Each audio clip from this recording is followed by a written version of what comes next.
I'm Leanne, psychologist who's worked with families whose kids don't fit the mould for almost 20 years. I've worked with children for decades, but I know parents are the real change makers when it comes to their kids. Having 3 kids of my own means I know it's not easy. Parent Like a Psychologist is all about simplifying how you support your kids with psychology information filtered through years of experience to take you from overwhelmed to confident. Come on in.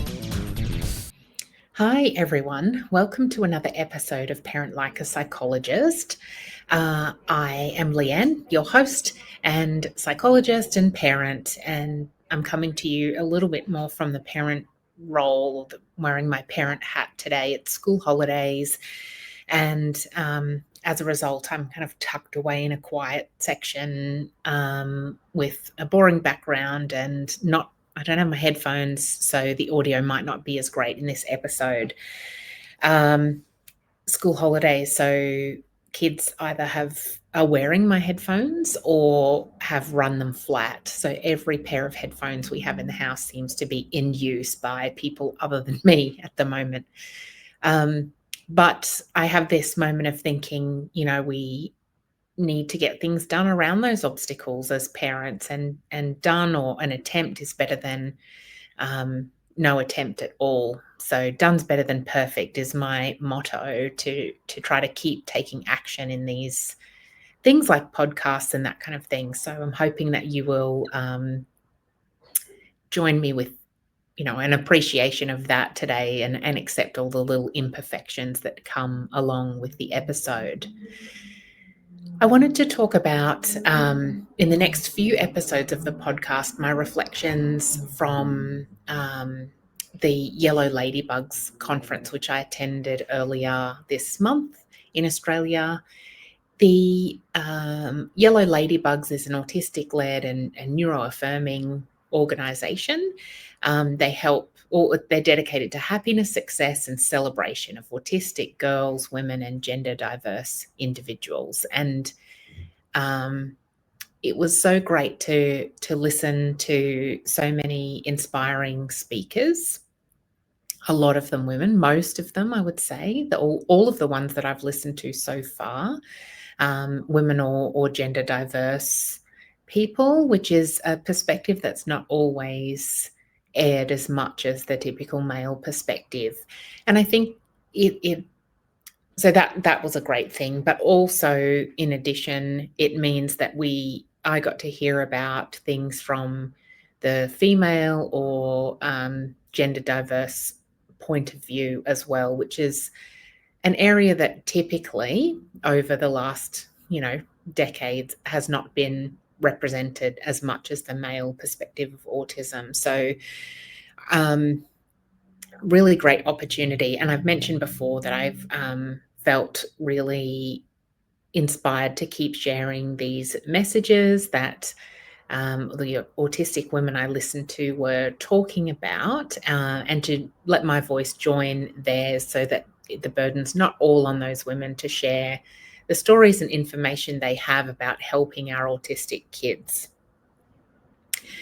In particular, what I wanted to talk about in this episode was centered around how life can be really traumatic for autistic kids. And I think that's something that, in my experience, parents can be aware of better than schools are. I think a lot of the time parents talk to me about how their schools just don't seem to understand how hard it is for their autistic children to be there. But it's something too that I think comes with the lived experience of being an autistic person that really gives us that insight into what it was like as a child, and the impact the challenges of growing up autistic in a typical world can cause. And so it feels like a heavy topic, trauma, and no one likes to think about their kids experiencing trauma and feeling traumatized, but I think it's worthwhile seeing it from that perspective, so we can understand just how important it is to support our kids in all the ways they need our support. So I'm going to talk a bit about some of the ideas from the conference around trauma, but then also talk to you about some ways that you can help your child move out of the place where they are feeling that trauma constantly, and how to help them advocate for themselves. So a little bit dark and heavy, but then also really inspiring and action oriented towards the end. In the next few episodes after that, we'll talk about things in some other features. So things like how you can be really conscious and attuned as a parent to support your child's needs, and then how you can use some or lean into some of the features of your autistic child and their brain type to help them be resilient and enjoy, I guess, work to their strengths so that they can, live a happy, fulfilled, enjoyable life. I think that's what we'd all want for our children if we can help them get that. So to start off with, I think that the thing we know better now as psychologists in this day and age is that we are moving away from thinking about trauma as being one big event. And in the past, when people talk about trauma or PTSD, which is post-traumatic stress disorder, we used to think about it like there was one big thing that happened, like a car accident or a natural disaster, or perhaps death in the family, and that is a trauma that then kids have trouble getting over. But what we really know now from research is that for people generally, trauma is often about small moments that all add up. So it's not just about that one big event. This means things like, and I'm talking about kids because that's what we're all here for, but in people in general, this is true also.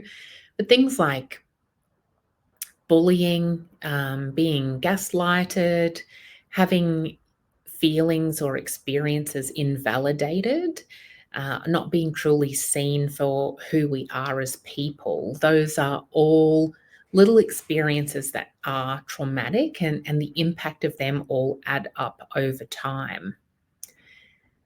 I think what we also know now, which is true of all people, like even when we think about soldiers who have PTSD after they've come back from war and that kind of thing, not just autistic or neurodivergent kids, is that people who did not feel understood early on, felt misunderstood by their families, are more likely to be traumatized by all of these difficult events.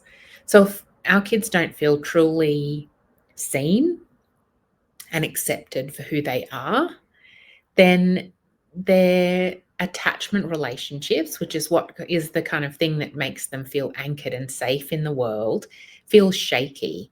And so that means they can be more vulnerable to the negative experiences or having negative impacts from experiences of things like bullying and all that other stuff. I have a bit of experience of this when I look back on my childhood and that kind of thing. That feeling of not being seen and validated is a really difficult thing to overcome. And I think it just makes it an extra step harder when you're a neurotypical parent of a neurodivergent kid to see and accept your kid for who they are. And that's I think what the challenge is that came through in this conference. And so it's really important, I think, to spread that message and share that for parents. The other thing is that autistic kids experience a lot of difficulties, like more than the typical kid does, which can be those little traumatic events as well. And so an example from that is to, things like sensory overwhelm can be traumatic as well. So each time our kids are somewhere, the light's really bright, the noise is too much, or the pace is too fast and there's no escape from that, that's difficult to handle and can be traumatic. It puts our kids into fight or flight mode, and that's a really difficult place for them to be. There's lots of stress associated with that. And so if you think about that in terms of the school concept as well, like how are your kids going at school? Are they struggling to make it through each day? All of those things can be really traumatic. In the conference, I was listening to Monique Mitchelson talk, who is an autistic psychologist based here in Brisbane, which is exciting. And she talked a lot about how she used the analogy of an overflowing bucket. And so you can think of your child having a bucket that they carry around, and every stressful thing they experience, like a loud noise or confusing interaction or a change in routine, some sensory overload, all goes into that bucket. And when it overflows, that's when things can happen, like meltdowns and that kind of thing. When the bucket flows over, that's when we can't process what's happened. And that's the hard part, that lots of schools are like a constant drip into that bucket. And if you're different, it means that school often doesn't feel safe. I just want to check my note to make sure I've done that service to what she said. Yeah, so when we have that bucket if it becomes too full, it's overwhelming. We can't process, we can't handle it. And that's where it becomes really important that the teachers or the people that we place our kids with to look after their needs at school are able to do that. Because as I mentioned before, if kids don't feel like they've got that safe person to be with and that they feel seen and connected to, that's when these traumatic events can become extra difficult. We call that in psychology complex trauma, because the trauma is the thing that's happening that's overwhelming your child and filling up that bucket that they can no longer handle. But when they don't have helpers around them who are safe people to go to, that's when the trauma can hit even harder. I'm talking about teachers and support staff a bit, but because I think it helps us to imagine what that's like at school for our kids, and maybe you get the sense of whether your kid can go to their teacher or a safe place or whether they can't. And for me, that makes it hit home even more for me to think about, well, then how can I make sure that I am that safe person for my child at home? How can we be the type of parent who doesn't dismiss our kids' needs, or doesn't step in when something difficult happens, or maybe even punishes our kids for showing distress and being upset? How can we be the one that sees our child's needs and meets them, who steps in when our child needs help, and to be there with them when they show distress and help them manage that and co-regulate and calm down? Responding like that is the way that we can help our kids manage all of these difficult things. If we don't, then they become extra traumatic for our kids. I think I really hope that I've done it justice from what Monique was saying there, and I will. There is a website, Divergent Futures, which has lots of good information and resources for families, and so I'm going to include that in the show notes as well, so that you can get some concrete examples of, thinking about things in this way, so you can understand what your kids need and how to support them. I think I'm combining information from a couple of different speakers here, because the next speaker I wanted to reference is M. Hammond, who is NeuroWild and does some great illustrated resources to help us understand what it's like to be an autistic person, an autistic kid.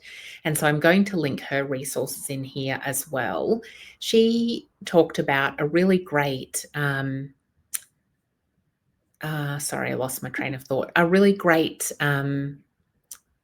perspective, and gave tips about how we can move our kids out of this, the response they might have to all these traumatic things, which might be masking essentially, or fawning and trying to be perfect, perfectionism, and what she called perfect childing as well, which I thought was such a powerful term to use. I talk to a lot of parents who would recognize that their children are doing that. They're perfect childing at school because they feel like that's what they have to do and that's who they have to be. And they do that at the expense of being their own true selves. And probably because they don't feel safe to do so at school in that environment. But that's exactly what we're talking about, as these trauma-inducing situations. And so Em has this great resource about how to help your kids, so through self-advocacy, to move out of that type of fawning or perfectionism and being a perfect child. So the start might sound really awful, like, oh gosh, my kids have got all of this negative experience that's going to be traumatic for them. And that might be true, but you being able to help your child be their authentic self and support them and meet their needs will really help them handle all of those things so much better. So this is the positive twist of where you can be your child's best advocate. The first thing she talks about is unconditional acceptance and safety. So that means whatever we're feeling as parents, our kids aren't responsible for that. We've got to deal with our own stuff, basically, and always accept our kids. And always have them feel safe to be around us, and express their feelings, and break down when, if they do, and melt down, and know that we accept them unconditionally anyway. The next step is to not praise perfection, because doing that just reinforces all of that masking. So try and normalize imperfection, point out when you make mistakes, and be real about your own emotions, and model how you manage your emotions and solve problems to your child. The next idea is to invite and celebrate difference. Brainstorm ways that you can do it in your home, like things you can do or say, or create. So avoid teaching and rewarding conformity. Really celebrate difference. Everyone in your family will be different. How can you acknowledge everybody's strengths and differences, and what that brings to the family? The next one is to prioritize self-advocacy. So this means modeling it, inviting it, validating it. This is one that I reflect personally that I have difficulty doing. And an example of that is that I have difficulty speaking up in some social situations. And so when oftentimes my kids might feel shy or overwhelmed, or they need something and they're coming to me for that. And then I've noticed that I have difficulty asking for what we need in a social situation. But this is where that I personally could do things a bit differently and model that self-advocacy by saying to somebody, things like, I need water. Like sometimes it's as simple as that, and I just don't say it because I don't want to be a burden or a problem. Or it could be, it's really loud in here, I need to take a break and get some fresh air or silence for a bit. And so I like this example because it pushes past too that our kids aren't responsible for our feelings. We've got to acknowledge that me in that moment is my difficulty with speaking up for myself.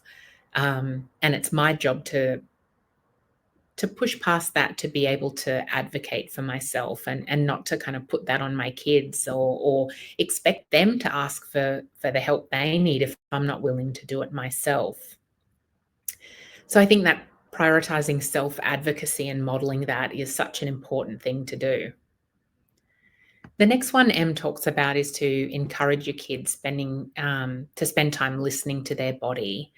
I think this is, a perfect example that comes up a lot when I talk to families too, is that they will often do things like they don't want to hug other people, but they're forced to. And I think this is a great example of letting your kids listen to their body and what feels right to them. That's a safety thing. It could also be sensory things as well. Like, what do you need? Do you need time out? Is this too much? Do you need a break? Or do you need to move your body? Then move your body. Listening to your body and doing what it needs is such a good way to help our kids be able to regulate themselves and handle all these challenges. Em also talks about finding opportunities for really authentic interactions that are unmasked experiences. So this can be around interests. It could be with like-minded people. Parents often talk about when their kids found their tribe, how awesome that is. And so if you can really encourage your kids to have these positive experiences where they're being their true selves and not masking or, being inauthentic, then that will strengthen up their ability to do that thing. And the last idea is to have open communication with your kid as well. So talk to them about how they feel and how they're experiencing everything in the family. Do you feel safe? What does it feel like to be in danger? And try to work with your kids about, understanding their perspective and solving problems. And as part of this, really, you get that opportunity to reassure your kids that they are seen by you, they are loved by you, and accepted exactly as they are. So I'm going to link to this resource as well, because Em's drawings are just too beautiful not to share, but also she is the one who's created that guide for parents. And I think it's such a good way for us to think about the things that we can do to respond to our kids in a way that lets them be seen and heard and loved for who they are, so that all of those challenges they experience in life, which, sometimes we can influence, but we can't always control them.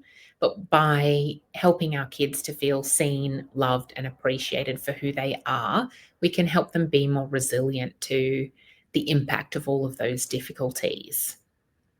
So I'm going to leave it there for today, because I feel like, I always start with the perspective change first, and that's what I've done here today. And then I'm going to talk in more detail about some actual concrete strategies you can use as a parent in the next, the next few episodes. And so stay tuned to that one. If you have any specific questions around this topic, do reach out. And I would love to answer your questions on the pod or Instagram or something like that. So, and go check out the resources. So I'll link those people, Monique Mitchelson and Em Hammond, in there as well. So you can check out their social profiles, but also the websites that have heaps of great resources for families. And until next time, I hope you are enjoying parenting your kids and make it through the school holidays. And I will chat with you soon. Thanks for joining. Bye. Thanks for listening to this episode of Parent Like a Psychologist. If you found it helpful, please share on Instagram so other parents can benefit too, and tag me at Leanne Tran Psychology so that I can say a big thank you. Head over to leannetran.com.au to join the village for bite-sized psychology tips straight to your inbox. I really hope this podcast has brought a new perspective and you a step closer towards a calm parent and a thriving child. Have a delightful day.